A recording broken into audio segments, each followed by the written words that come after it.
Hello, my friends, and welcome to a brand new episode of Discourse in Magic. My name is Jonah, and in this episode, we sit down with Rafael Benetar. Rafael Benetar played such a huge role in translating important magic theory books. He translated books of Darwin Ortiz, of Juan Tamariz, of Ascanio, of Roberto Giobbi, and with that, he obviously internalized so much of their work and so much of their thinking. So I'm grateful for his translations because incredible books made their way to me, which is why, this podcast exists and continues to, and so on, because of the incredible theory of so many incredible magicians. But also, I am grateful and thankful for this wonderful episode because he not only delivers by sharing with us lots of advice and lots of tips to our journey, we're going to learn about the lessons from these amazing magicians like Ascanio and like Darwin Ortiz through Rafael Benetar and through his learning of their work and their writing. And of course, you're going to learn some lessons that Rafael has cultivated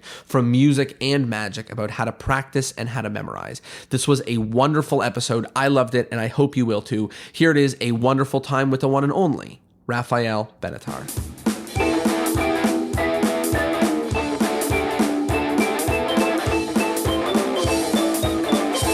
Hello, my friends, and welcome to a brand new episode of Discourse in Magic. My name is Jonah, and we are here with the one and only Rafael Benetar. How are you?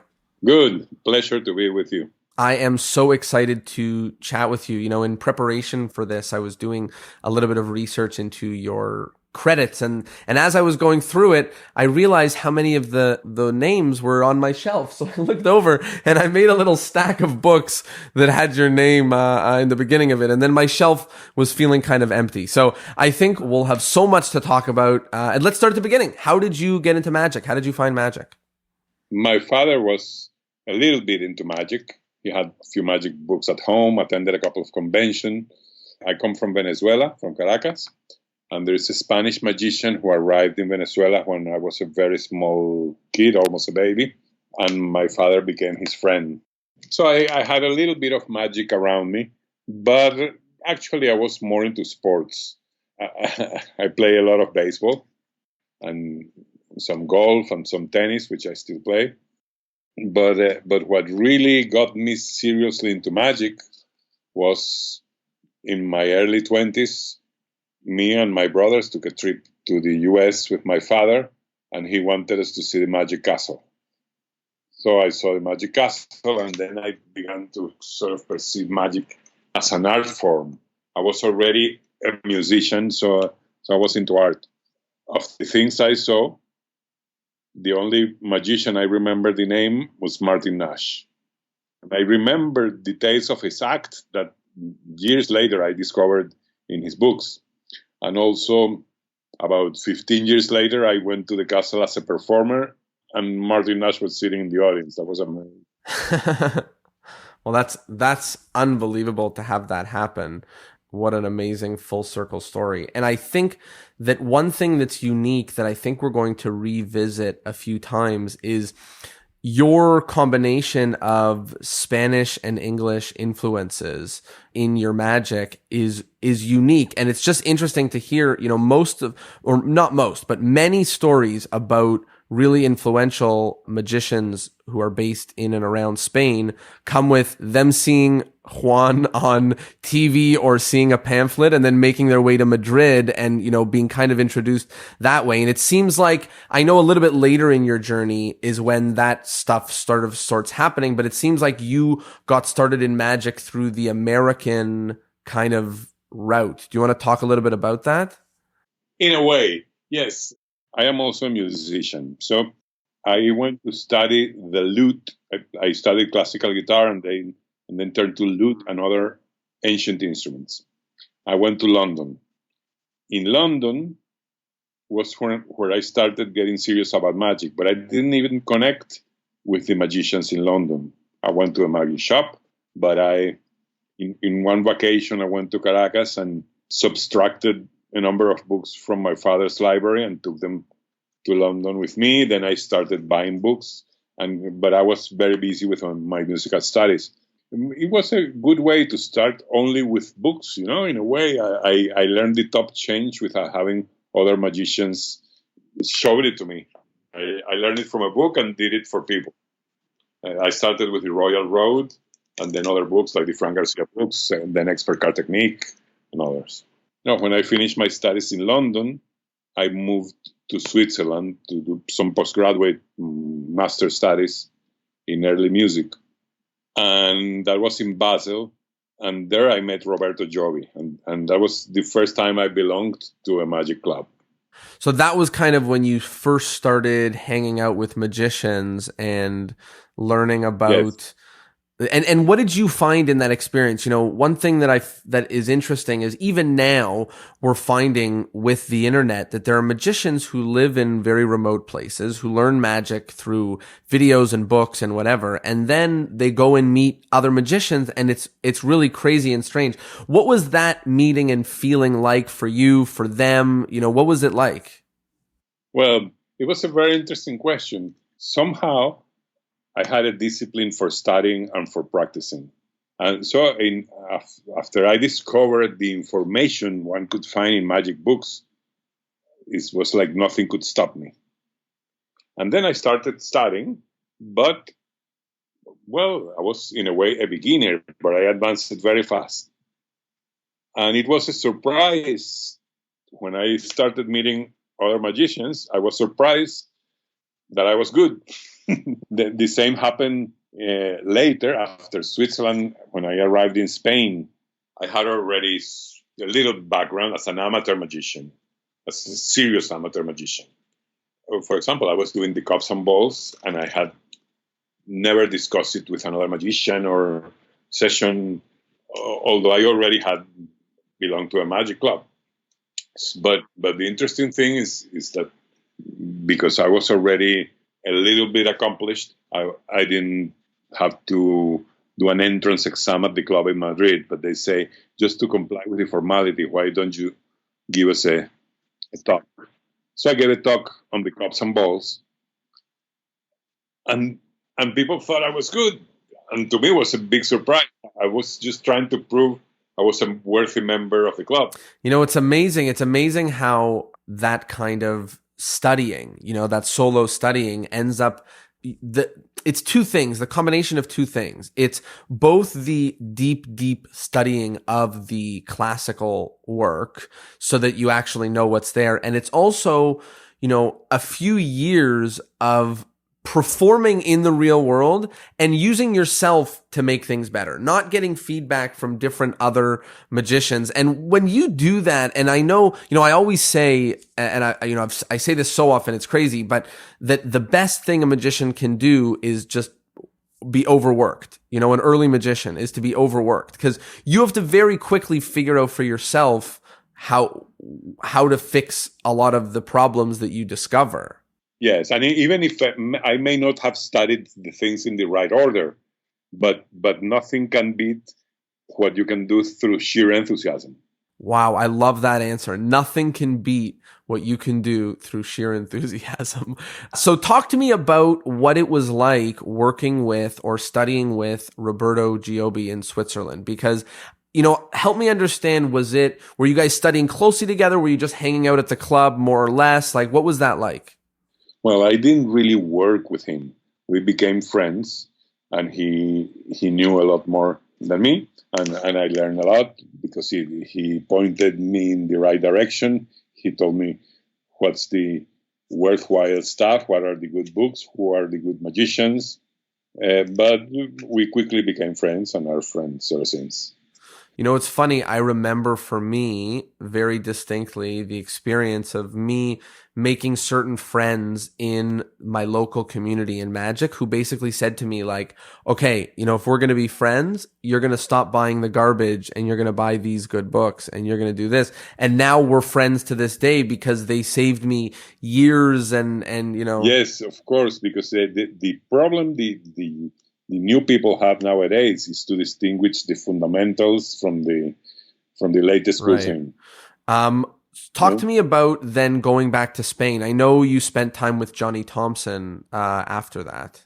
Yes, so when soon after I arrived in Spain, Johnny Thompson was here to work at the Scala. It was a variety show in a hotel, a well-known variety show. He did 2 seasons, 6 months each time, I think. And people at the club were excited. Oh, Tom Sonny was here. I said, well, must be an important guy, because I had no idea. And I was very pleased to find out that other than his act, he was a card expert, of course. And then I approached him and asked him if I could spend some time with him. I would like to meet him to discuss card magic. He said, sure, come to my hotel, 3 p.m., and we'll have coffee. So I went to his hotel, and we started. He showed me stuff. I showed him stuff. He was also a good listener. And he showed me stuff he had learned directly from legends like Zarro, Charlie Miller, Di Vernon, which to me were distant legends. I couldn't believe that only a few years after that I became good friends with Herb Zarro. Yeah? It's amazing things that happen in the magic world. Well, but we started at 3 p.m. and he had a show at 10 p.m., I think. So we stayed the whole time till the show. Then, okay, I'll let you do your show. No, come with me to the dressing room, because there are other acts, we can hang out. And then when he was up, he said, now go sit in the audience and come back. And you can do this as many times as you want. Wow. Also, because he was very interested to meet Ascanio. Mm-hmm. And I was the ideal translator. I was so pleased to be in that company. Also, Camilo joined us, and we had a lot of meetings where they were discussing the good stuff. So I want to talk about that. The translation aspect is something that is really, really amazing and really impactful. And to be a little bit more clear about what I'm saying is, there are only a few real bridges between the Spanish writing and thinking and the American writing and thinking. There really are only a few bridges. And, I think that we are very thankful to the work that you've done to help bridge those gaps between the two worlds of thinking. So in a moment, I want to talk a lot about why translating, what translating, all about that. But talk to me a little bit about that gap that you're bridging, if that helped me understand. Okay, I quickly understood that gap because I had done a little bit of the same when I studied music. In the music I studied, there are some tendencies in America and a very important school in Switzerland. And I went to both. And I don't know anybody else who went to both. So I didn't make a bridge in that case, but I had a very good overview. And then in magic, the way I started was with American books. Then I met Roberto Jovic, who, of course, is European, but he also had a background with American books. And by the time I arrived in Spain, I had already developed my own style, which is not exact. Some people have told me they can tell I am not Spanish. There's nothing right or wrong with it, but it's a different thing. But of course, then of course, my background is greatly enriched because of everything I learned in Spain. Amazing, not only from teachers or mentors, but also from fellow magicians. That's a good way to learn. Like when a kid wants to learn the piano, I would advise to go to a conservatory, not get a private teacher, because you learn a lot from your fellow magicians or whatever. So when I arrived in Spain, I had some knowledge of American magic, mostly card magic, and then I get the Spanish view, and then I sort of blend it all together. And the bridging thing started with, in some way, there was the translations. My background in English is, as well as a kid, I had English at school. But the English at school was not good enough. And my parents are both English speaking, so not native speakers, but they both speak English. and they took care that I had some extra English tuition. Then I studied in England for 3 years, so I learned the British English, and then I learned American English from reading magic books and for interacting with people. Mm. So sometimes I can translate in one style or the other. Also in Spanish, there is the South American Spanish and Spanish, same thing. Talk to me about the differences in the magic styles. And I know that there's obviously there's a million different Spanish style magicians and a million different American style magicians that are all unique in their own ways. So it's impossible to say this is the difference. But what are some of maybe the thinkings that butted heads, or that maybe you had trouble expressing to the Americans this Spanish thought, or you had trouble expressing, to the Spanish magicians this American thought? Are there any things like that stick out to you? Well, I think the better the magic is, the more similar the styles are. But maybe one thing that it took me a while to realize is that the Spanish magician work a lot on the covering a move. And sometimes, and American magicians, maybe in general, are very good at practicing. That's a really good view. And sometimes, there's something very interesting that Ascanio once told me. He said, the move has to be so good that it doesn't need misdirection. And the misdirection has to be so good that you could get away with a sloppy move. Right. Put them both together and it feels like magic. Yeah? Right.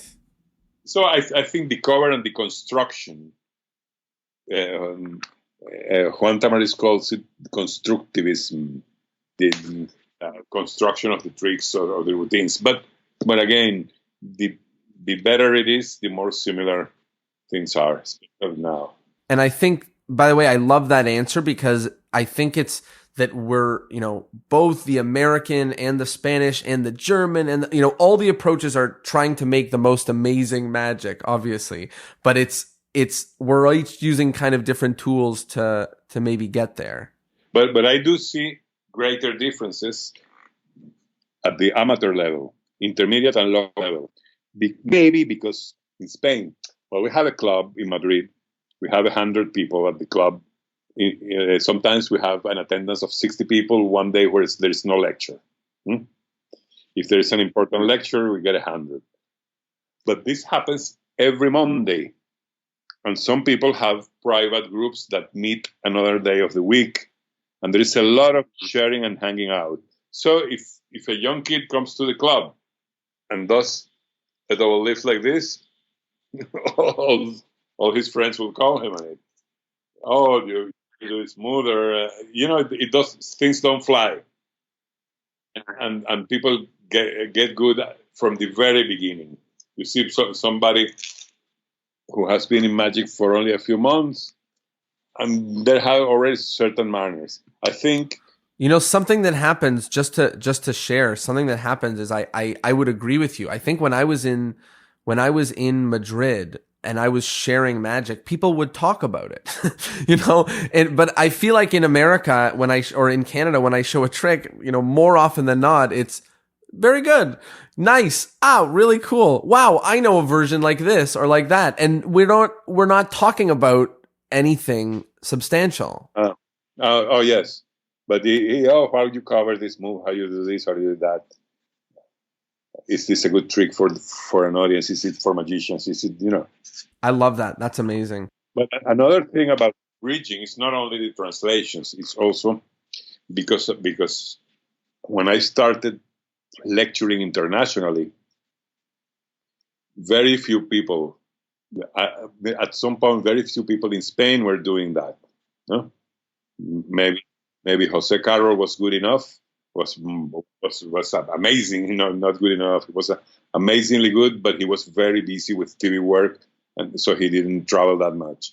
And then there is Juan Mayoral, of course, and there is Henry Evans, to name somebody from the Spanish-speaking world. But in Spain, people were not lecturing abroad. Now a lot of Spanish people are lecturing abroad. So I was one of the few going back and forth, and I started the Spanish week at the Magic Castle. You know, it was an idea of Martin Kaplan, who was a Castle member, and he suggested that to Ron Wilson, who was the entertainment director at the Magic Castle. So we did a Spanish week where I would bring all the magicians for the castle for the whole week, and we did that another 7 times in total. And that must be so much fun to really share kind of your favorite, handpicked more or less magicians with the American world.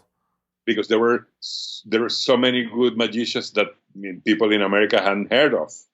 And also, it was also a fun experience for me with the magicians. Some magicians who had never been in the States and didn't know what it was like. It was a very fun exchange. Mm-hmm. I want to talk a little bit more about translations, because I think there's like 3 ways more or less to read a book. You can read a book like a magazine where you flip through it and you read the pages. You can study a book. You can read it deeply and take notes. And then you can translate a book in which you literally have to deeply understand each sentence and word and turn it over and say it again in a new way. And I think that, I have, many people help me with this podcast, editors and writers and stuff. And I'm really grateful, but in a way, I'm a little bit jealous because I just have one conversation and they get to work deeply and sit with the information and think about it. And I think there's an ability to internalize in a way that, you don't get if you're not really, really sitting with text for years, for hours and hours and hours and hours and hours. Can you talk a little bit about that, what that process has been like? Okay. To begin with, well, I've done translations my first translations were English to Spanish. Then I've done quite a few from Spanish to English, and I've also done German Spanish. I could also do French or Italian into Spanish, but not the other way. The thing is, the most difficult thing of a translation is to write it well in the language you're translating to. I speak Italian at an intermediate level. I couldn't translate into Italian, but I can read an Italian text and figure it out and explain it in Spanish.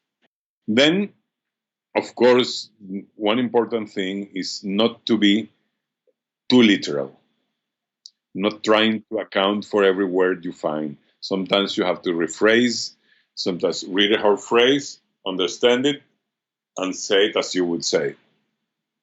And that's very much true for almost any translation. The less technical it is, the more it is like that. When it's technical, it's a little more literal, but never totally literal.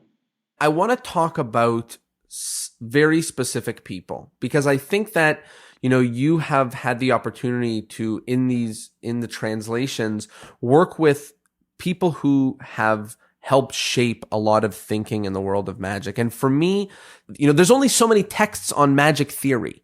And you seem to play a hand in many of them, or have done, especially, translating Juan's work, Ascanio's work, Darwin's work, and Roberto Giobbi's work. So I'd love to take a few minutes and talk about each of these people and anybody else who maybe I missed there, who you've spent a lot of time working with or together on, and some of the things that internalizing their work has helped you. So let's start with maybe Ascanio. Yes. Okay, Ascanio, he was an attorney by trade. Yeah. And he said the first time he heard of a magic lecture, he didn't think a lecture would be show and explain. He figured out there should be something intellectual about it. So one of the first lecture was called Análisis de un Juego, analyzing a trick. You just did a trick and analyze it. Under every aspect. And then the only book he actually wrote was his knife book, Knives and Color Blindness. The rest was articles that he wrote in many magazines over the years, and at some point he brought them together and into some spiral-bound books. But then Jesus Echeverry did an amazing job of compiling everything and organizing it, which is the Ascanio books that exist now in English. But of course, Ascanio had a very, very deep insight into magic theory, and he gave names to a lot of things that didn't have. He didn't claim to have invented all these theories. He learned them from observing good magicians and observing himself to see what works. A theory is usually based on the past and meant to be used in the future. Save you time. You don't say, okay, this is my theory, let's start something new. So he had very deep insights, but he never got to really assemble them together. That's something that Darwin Ortiz did very well, using his own ideas and some of Ascanio's, some of Tamariz, and some of many other people, and he structured them into a book without any loose ends. Just to touch on that about Ascanio, is there are some phrases, like you said, he identified a lot of things and maybe gave them names. And there are phrases, like I think of the anti-contrasting parenthesis, I think about parenthesis of forgetfulness, like all these ideas, which now are like natural thinkings for some, in the world of magic, which existed, maybe these thoughts existed, but it was his writing that maybe brought them into like text, label, form, and things like that. For example, in a move like the Ascanio spread, he gave names, not for publication, but he gave names to little things that happen within the Ascanio spread. Because he says in some way, things begin to exist at a certain level when they have names. And I have found, for example, in the English language, there are words that don't have exact translations, and help people understand the concept better. For example, the word patronizing. That word doesn't exist in Spanish. So if people want to say that, he's talking to me in a way as if he would. But in American English, you say it's patronizing, and everybody knows what you're talking about. And Ascanio has done that with magic moves and things. Wow. So let's talk a little bit more about Darwin and some of the lessons that you pulled from his texts. Yes. I translated one of his books. The other book, I translated Strong Magic. And the other book, Designing Miracles, got translated in Spanish, but not by me. Well, Designing Miracles had a very interesting concept that I love, which he calls, I think he calls it the critical interval, which is, Ascanio clearly defined the initial situation and the final situation. So you go from A to B in an unexplainable way, and that's what causes the magic. And one of the terms Ascanio introduced was, I'm translating a little literally, it says, apparent continuity of the initial situation. For example, you do a move like the convincing control. You control the card to the bottom, and another card is sticking out. That card is believed to be the selected card that you now have on the bottom. But as long as this card remains outjogged, that card gives you apparent continuity of the initial situation. And the initial situation is that the card is buried in the center of the deck. Then there is the final situation, which is the result. What Darwin defined very nicely is that there is a thing called the critical interval, which is the interval between the last moment you perceive the initial situation and the first moment you perceive the final situation. And that's the critical interval is where people must not see or perceive any kind of move. Well, moves should remain secret everywhere. But sometimes there is dirty work, something that might look a little less clean. So when you achieve that is when people say, "Ah, but he didn't do anything." Wow. It's amazing to think about some of these concepts and how, I wish that a theory book in magic was not identified as an advanced, that this wouldn't be so advanced because this is so important. And I also wish that there are theory books written by Ascanio and Juan that are considered cardmen, and they are cardmen because their main interest in these cards. But I wish stage magician read those books because the concepts are applicable forever. Same as we should also learn from the stage magicians, other things. Let's talk a little bit about some of the things that you learned from the translations of Roberto Giobbi. Well, in general, translations, as you said before, you have to understand, make sure everything, not only translate the text, you have to make sure every trick works. Maybe there is a mistake in the original, not in Roberto's case, but you have to work through the tricks. You might run into a spelling trick that doesn't work in the other language, and you have to find solutions. And some can be very complicated. I never found one where I say I just give up. Well, there's one that was not worth the problem. Sometimes I get to discuss it with the author. Okay, but having said that, if I like a trick, I don't have the time to stop and work on it as so sometimes I finish the translation, exhausted, make sure I understood everything. Then I take a break, and maybe a year or two later, I read it again as a reader. See, that's a lot of fun. That's very interesting. But I tend to go back to the original. Depends. Right.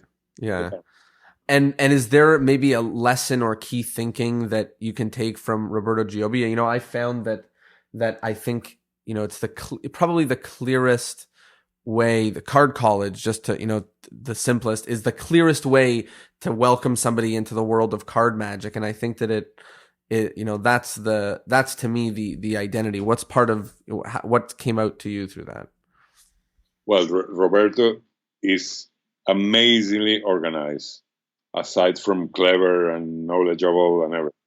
But he has a very organized mind. And he's half Swiss and half Italian, and sometimes we tease him about his Swiss style, and he says, he once told me it's hard work to be Swiss, but then it pays off, because he records, he talks to you and you say something interesting, and he writes it down. He has amazing files. I was surprised to see his files, and there was a folder with my name, and,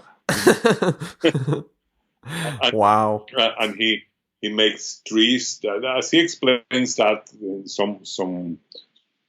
somewhere in his secret agenda or some of his books, how he organized concepts that belong to a complex structure. Mm-hmm.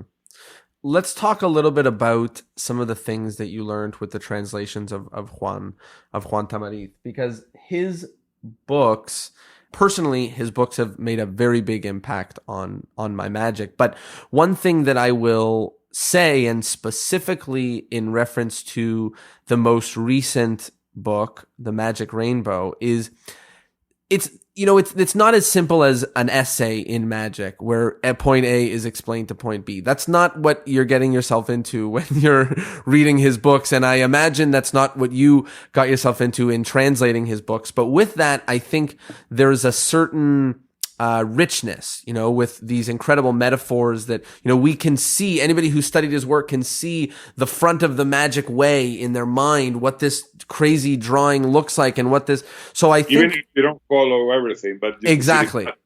Totally. So talk to me about, I think this is almost like a whole different world of translation. Talk to me about what that's been like and what you learned. Well, thank you for reading it. Of course. Well, the Magic Way is made of articles Juan has written throughout his life. A very long time ago, he started the Escuela Mágica de Madrid. It's a small group of people that we communicated through a circular. Just photocopies, and you don't subscribe and pay. You share the expenses, and you have to contribute to belong. And Juan always has had the need of expressing his thoughts in writing.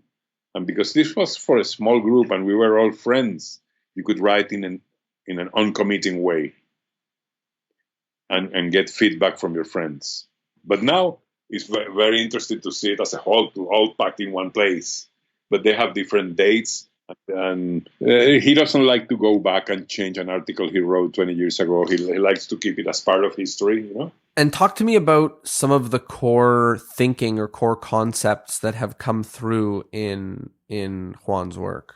Well, I think, it's not only theory-wise, of course, it's not only the rainbow, it's also the Magic Way, of course, and the 5 points and everything. Even Sonata, which is not a theory book, contains some very substantial elements. But the big theory books are the 5 points, Magic Way, and the rainbow.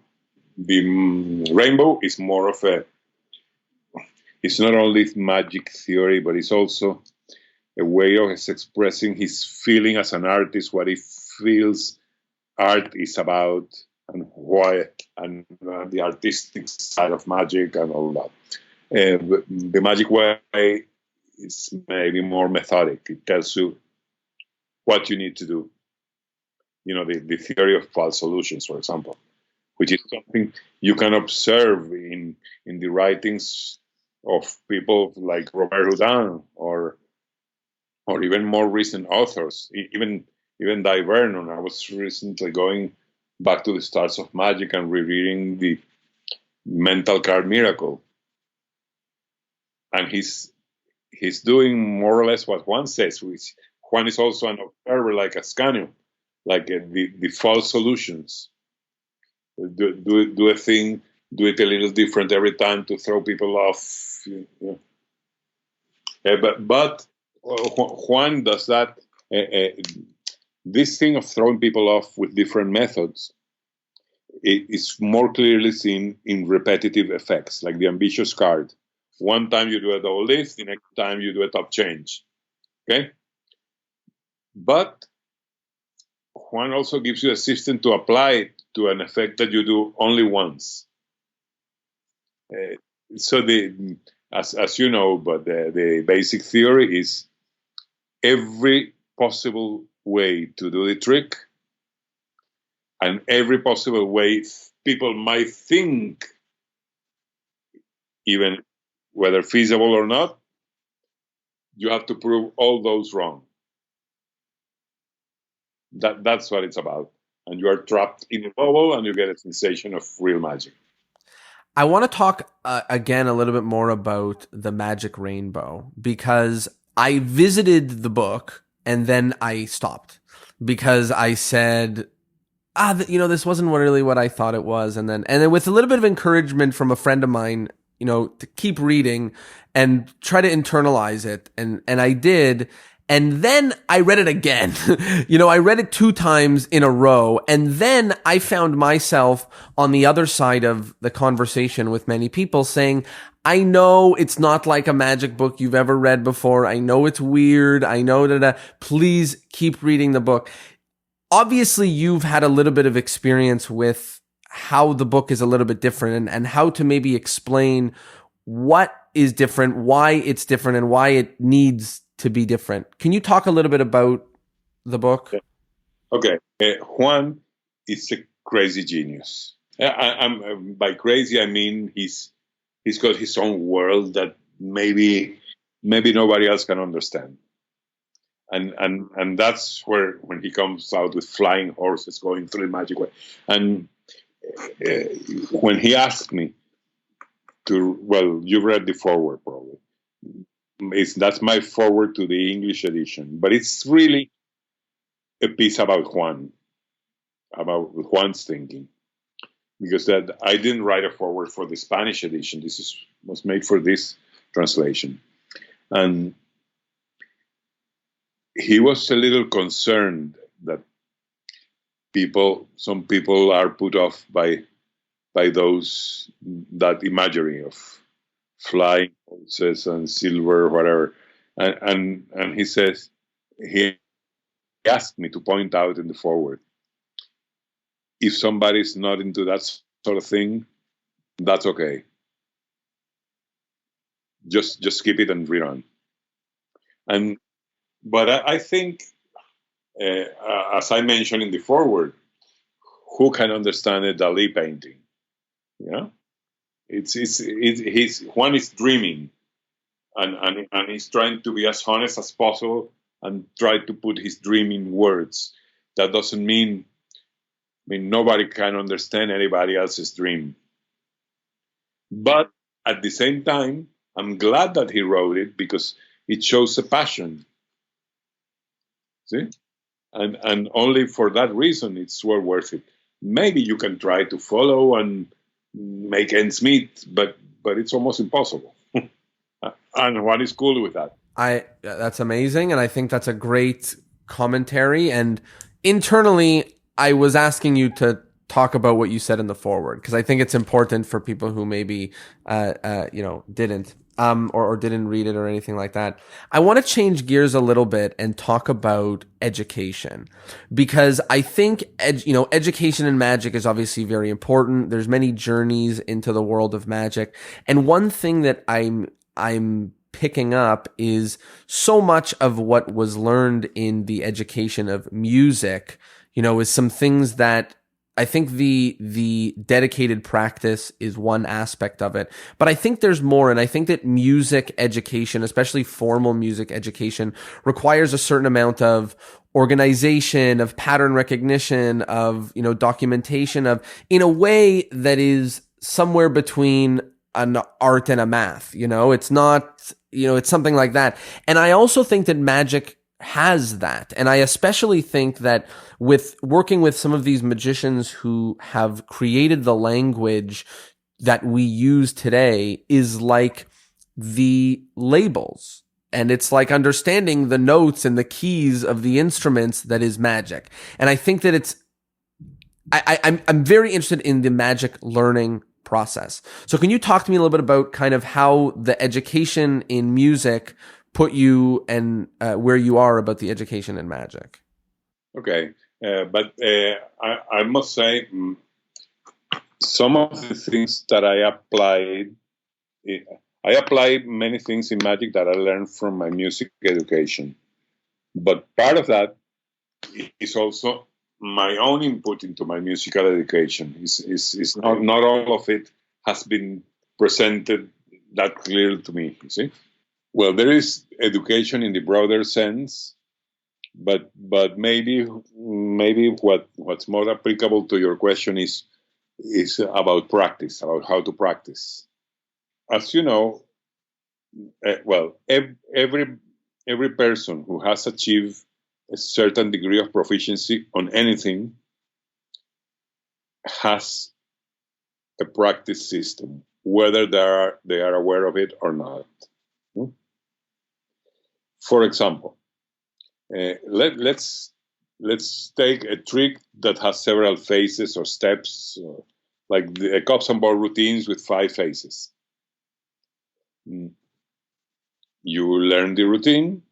If you don't have a system, you learn the beginning, then you add a little more, then add a little more, then you try it again from the beginning to see if you can make it all the way, then add a little more, and then when you finish, you practice the whole thing a couple of times, many times, over and over. As you can see, with that system, you will be practicing the first phase many more times than the last phase. Right? And this applies to anything, to memorizing a script, memorizing a stack. Let's use memorizing a stack as an example. Of course, one has a very good system that is infallible for memorizing a stack. Now, I hear people say, oh, memorizing a stack, I cannot do it. And you can do it. But many people, when people say, I cannot, okay, there are limitations. Not everybody can do a perfect second deal. But memorizing a stack is something mechanical. It's something anybody can do. But many people are not willing to do what it takes. So there's no easy way. You just have to do what it takes. So this concept, as I was explaining with the cups and ball, let's put it into memorizing a stack. You don't know how to memorize a stack, so you learn the first 3 cards, or maybe the last 5 cards. You repeat them over and over until it's solid. Then you say, okay, let's learn the next day a few more, 3 more cards or 5 more cards. Okay, can I do all 10 cards from the beginning? Wow, yeah, or not. But the first one you know very well, and the last 5 not so well. Then when you're solid with that, you add some more, and you do again from the beginning. You see what I'm getting at? Now, how can you compensate for that? That's what a great part of what a practice system is about. And I use it in music. Nobody ever explained it to me. Probably many people do it, but I figured it out by myself. You're learning a stack. So learn it backwards, but not really backwards, not 52, 51, 50. Backwards by groups. Say you begin, you learn from 50 to 52, 3 cards, okay? Everybody can learn 3 cards, anybody, okay? Then you add 5 from 45 to 50, from 46 to 50. You can see the first advantage here is that the new part that you're adding comes first. Until say you can do it, you can say, I'm going to do this until I can recite all 8 cards in a row, 10 cards in a row without mistake and without hesitation, for example. When you're very solid with that, then you go from 40 to 45. And then by the time you get to the beginning, every time you achieve, for example, let's get a little specific. Forget the last 2 cards. Let's go 45 to 50. You learn those. Then you learn 40 to 45, okay? And that's a unit. And you can set any goal for yourself. You can say, until I can do these 10 cards in a row, saying them aloud without hesitation, 10 times in a row, or 5 times, you decide. Then, as you're doing that,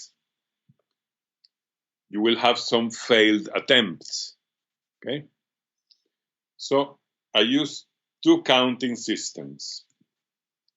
For example, I have 5 cards here and 5 cards here.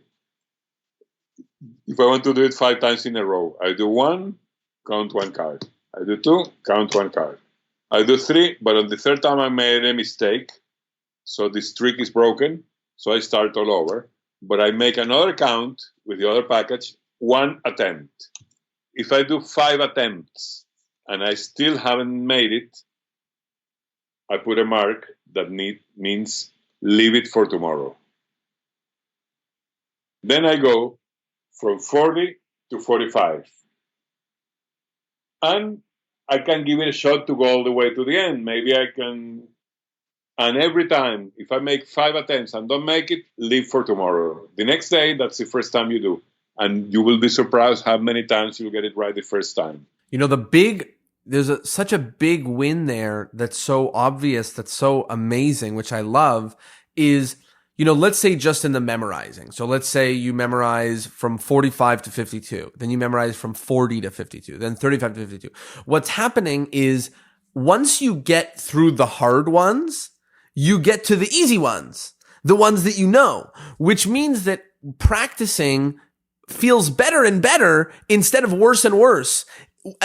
Otherwise, when I get to card number 20, I don't know it as well as I knew number 8. So 20, I'm going, ah, and 25, I'm going, ah, and it's getting worse and worse and worse instead of the other way where it's getting better and better. Yes. And I have, okay, it would be interesting to mention how did I come to this? Mm-hmm. Well, I once realized that there are music pieces I have learned 20 years ago and haven't played again, and I have forgotten completely. I couldn't play them. But I always remember the first two bars. How I get beginning. Why? Because you memorize those so much, and then everything else not so much. Yes. On the other hand, one day I was learning basic juggling with 3 balls. See how many throws, how many cycles? 1, 2, 3, 4. 1, 2, 3, 5, 4, 5, 3, 5, 4. Go to sleep. The next day, 7. Because things do cook up in your sleep in an amazing way. When I play the guitar late night, I wake up in the morning, that moment where you don't know if you're asleep or awake, and the piece I was playing is playing in my head without any effort. And that's been going on all night, probably. And it does something crazy to your muscle memory too. Like you try to do a move and you can't do it, and then you put it down, you go to sleep, you wake up, and now you just do it. And something happens in your sleep. The neurons fire. I don't know what happens, but something happens in your brain there to make the stuff you tried at like happen. Yes. By the way, you know the book Scripting Magic by Pete McCabe? Yes. The first one, it consists of 21 interviews on scripting, but he decided to make an exception with me. My interview was done on practicing, and we talk about this. I want to maybe write a larger book on the subject. I think it needs it. I think it needs it to help make magic needs it. One for magicians and one for musicians, because magicians are not going to think the music book is for them, and all you have to do is just change the title. Just search for every word magic and just change it to music.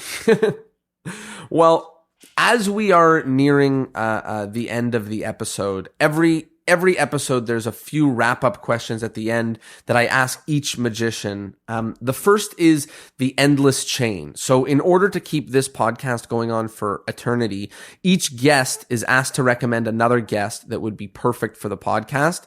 There's 2 things that make this difficult. The first is we're at about 220 some odd episodes, so it's a little bit hard, but are there some people that come to mind that you think would be absolutely perfect for this type of conversation? Okay, how about Camilo? That would be perfect.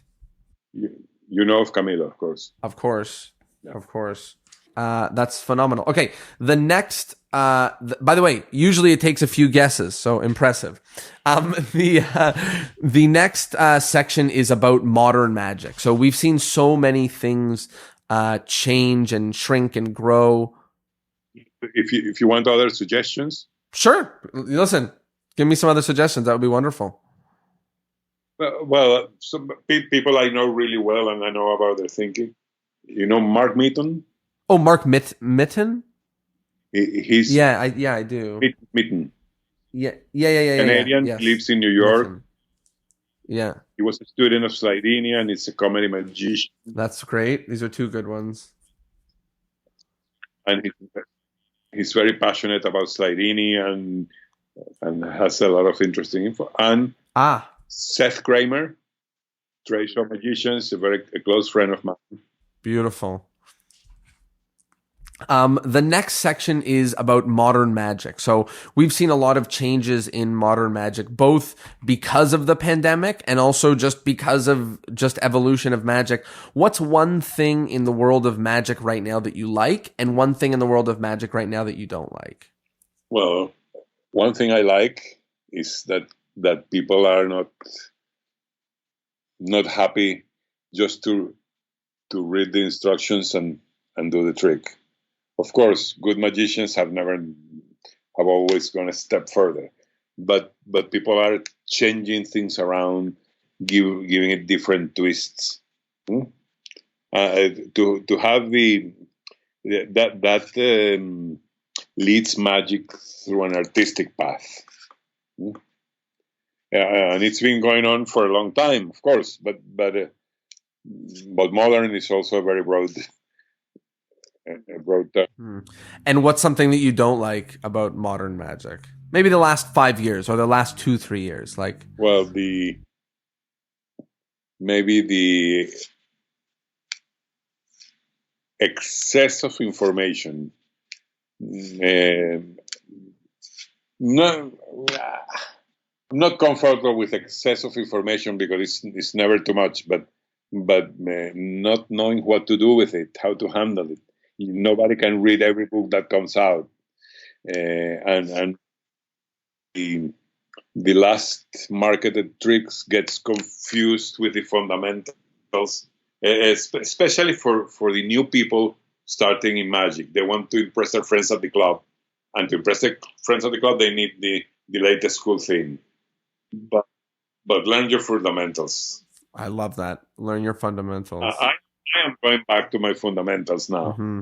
Yeah. There's nothing will get you further than, a handful of moves, right? Like, things like top changes, passes, double lifts, cuts, breaks. Like, learning how to do these things perfectly is, makes a really big difference.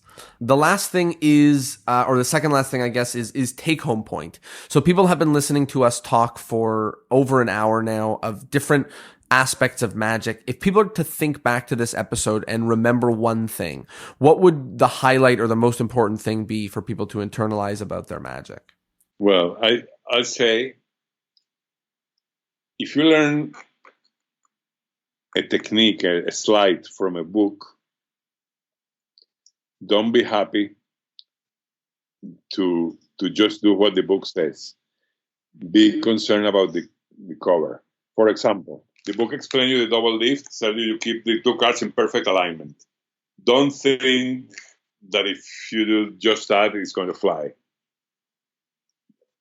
Try to put yourself in the side of the audience and try to imagine that if you're doing a double lift, imagine that you're doing a quadruple lift and you have to cover it. Right. And it goes back to what you said about Ascanio, about making sure the moves are so perfect that you don't need misdirection, and making sure the misdirection is so perfect that the sleight of hand didn't need to be good. Exactly. I love it. And with that, the final thing is plugs. Where can people find you? Where can people find your work and maybe keep up to date with what you're up to? Well, there are things published in Penguin. There are things in Vanishing Ink. And there are projects in the works. But they can always write me an email. Feel free to say my email, rafaelbenetar@me.com, because I have some lecture notes. I have a privately produced DVD and several things. Yeah. Well, with that, I want to thank you so much for not only this episode, but also, all the work that you've done in the world of magic and help certain magicians, help their thoughts reach broader people and reach more people and affect more people. And I'm certainly very grateful for your time here and your work in magic. So thank you so much, Rafael, for joining us. It's been very, very wonderful having you. Well, thank you, Jonah, for asking very interesting questions, for making me think, and for doing this. Well, thank you so much. And of course, a big, huge thank you to everybody at home who listened, tuned in, and joined us for another episode. Hope you learned something, and I hope you like it. See you next Thursday. Peace. Well, there you go. I hope you liked the episode, and I hope, of course, that you learned something. As always, ask yourself, what can I implement into reality? What can I put into the real world from what I learned in this episode? As usual, if you want to be a part of the Discourse in Magic community, go to discourseinmagic.com and sign up for the email list. That's where the fun is being had. Thanks so much for being here, and I'll see you next Thursday. Peace!